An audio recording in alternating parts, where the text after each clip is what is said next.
Start. Sir నమస్కారం అండి. నా పేరు పవన్.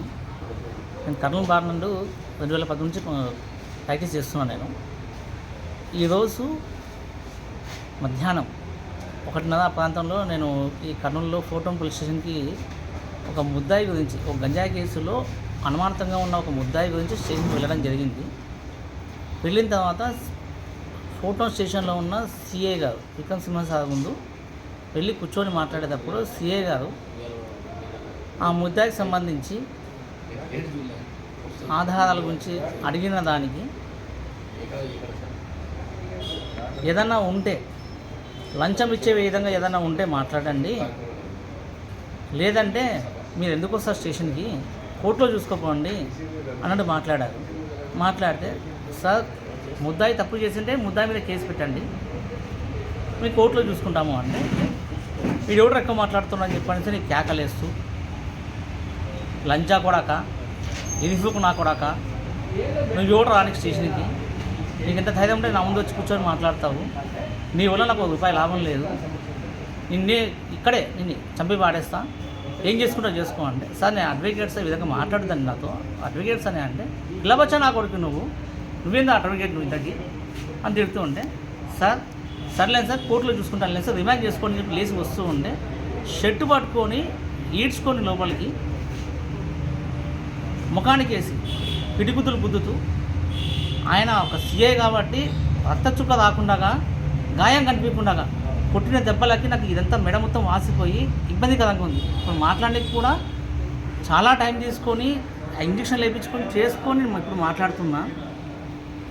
దాదాపు 10-15 సార్లు నాన్ స్టాప్గా కొట్టి ఈ అద్దాలు కూడా కింద పోయి పగిలితే మళ్ళీ గ్లాస్ వేయించుకొచ్చుకున్నాను.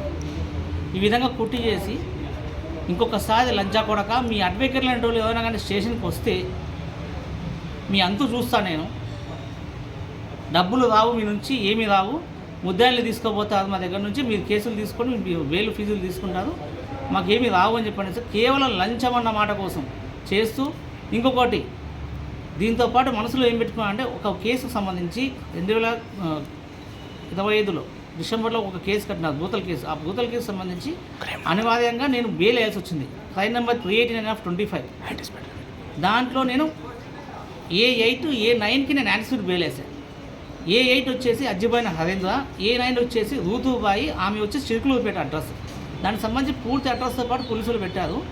తర్వాత మొన్న ఈ 2026లో మొన్న రీసెంట్గా ఒక 15 రోజుల క్రితము A9ని పూర్తిగా మార్చి రూతుబాయి అన్న పేరుని మార్చి వేరే నిజామాబాద్ సంబంధించి వేరే అన్యాయంగా సంబంధం లేని ఒక ఆడపిల్లని కేసులు ఇన్వాల్వ్ చేశారు.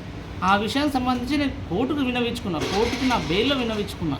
ఆ విన్నవించిన దాన్ని కూడా మళ్ళా లేవనెత్తి మేము చేసిన తప్పుల్ని నువ్వు కోర్టుకు చూపిస్తావా, దీనివల్ల మాకు ఎంక్వైరీ వస్తే మాకు ఇబ్బంది అవుతుంది, నేను ఇది పర్సనల్గా తీసుకుంటే నీ ఫ్యామిలీని ఉంచను, నీ మనుషులు పెట్టిగా నేను చంపేస్తాను, ఇంతటితో ఈ విషయాన్ని వదిలేసి భయభ్రాంతులతో బతుకుతావా, మరసంగా వెళ్ళిపో, లేదంటే నీ మీద, నీ భార్య మీద, నీ ఫ్యామిలీ మెంబర్స్ మీద అక్రమ కేసులు పెట్టి నేను పర్సనల్గా తీసుకొని నిన్ను భూమి మీద లేకుండా చేస్తాను అని భయభ్రాంతులకు గురి చేసి, అయ్యా నేను బయటికి వెళ్ళినాక నేను ఏమీ చెయ్యనయ్యా అని ఆయన కాళ్ళ మీద పడి వేడుకున్న తర్వాత అప్పుడు నన్ను బయటికి పంపించడం జరిగింది.